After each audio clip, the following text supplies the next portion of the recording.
ओ यार हथौड़ा। हाँ मोगा गाल्त बुध बुधा पाण इस देर की शहर में हर कहीं खे चूनो हणी चुका आयूं, पर करोड़पति कॉलोनी में आज ताईं कहीं खे चूनो हयो भी ना है। मां चवंदो आज ते कहीं खे चूनो हणी ॾिसो।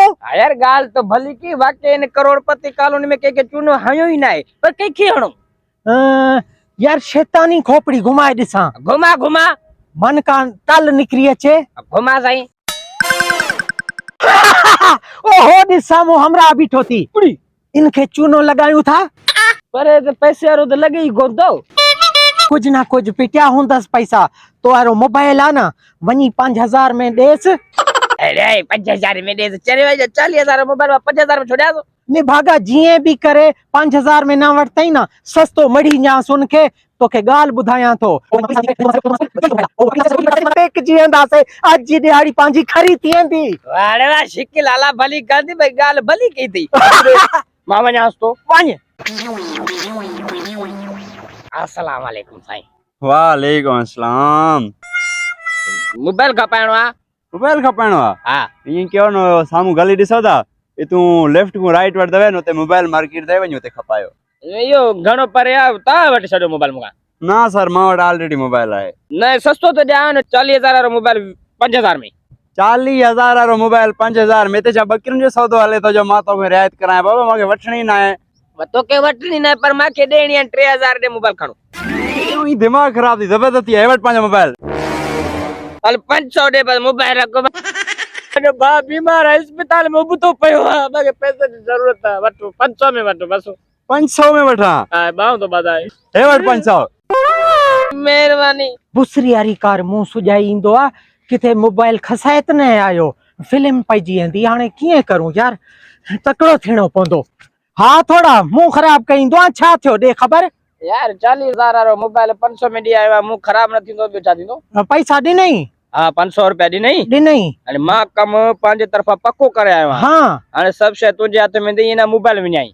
मोबाइल यार मां पुलिस वारे जी एक्टिंग कदी कई ना है।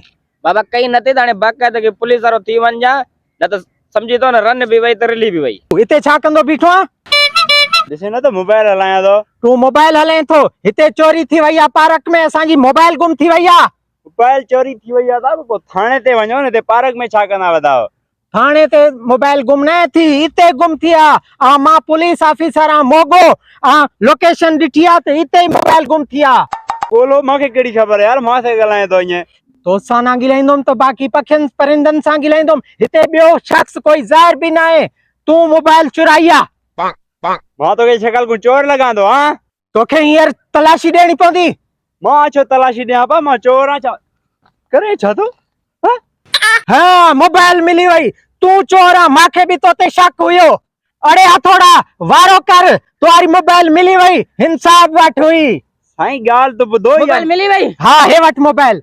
अरे अरे ओए ओए नमूना तुझे भाज को मोरे अस्पताल में बीमार पे आउन जे करे तू माके मोबाइल वेचे ना है 500 रुपए में। पुलिस ऑफिसर मोगे जे सामू कोट थो गिलाई। बारे ओए तो खेंता तो है कैसा गिलाए तो के चंबो है तू कहीं सां गिलाईंदे मां कहीं सां गिलाया तो हेत वक्त बुधाइंदो मां इन इलाके जो पुलिस ऑफिसर मोगो आया। अच्छा तू ऑफिसर मोगो ही हां ए दिस भला मां कह रहा पुलिस पुलिस इनी थाने जो माके खबर है साहब मानवा छिकल से चोर न तो लगे माके गरीब के पास आई ने भागा माखे भी खबर है ये पुलिस आ रहा मां इनके आजमाया पियो तो किथे गालियन गालियन में फांसी ना पवे साहब। आजमाए पियो ना हाँ। इंस्पेक्टर जहाज के आजमाए पियो हिनी इलाके में ये गाल मशहूर है जेको मुझे इंस्पेक्टर जहाज इलाके में अचे वो कदे न बचे। साईं माफी दियो एक दफा बिहारिया गलती ना कंदा ते हलो थाने ते 6 महीना ते थाने में चकी पी सवे डंडा खाइंदे पोता के खबर पे जी तो चोरी की कभी है जो सजा छाव दो ठीक है न साहब एहसास कर सर तुझे बाजे को अस्पताल में उनके इलाज में पानी कराइनो फिलहाल तुझे इलाज किया थाने ते।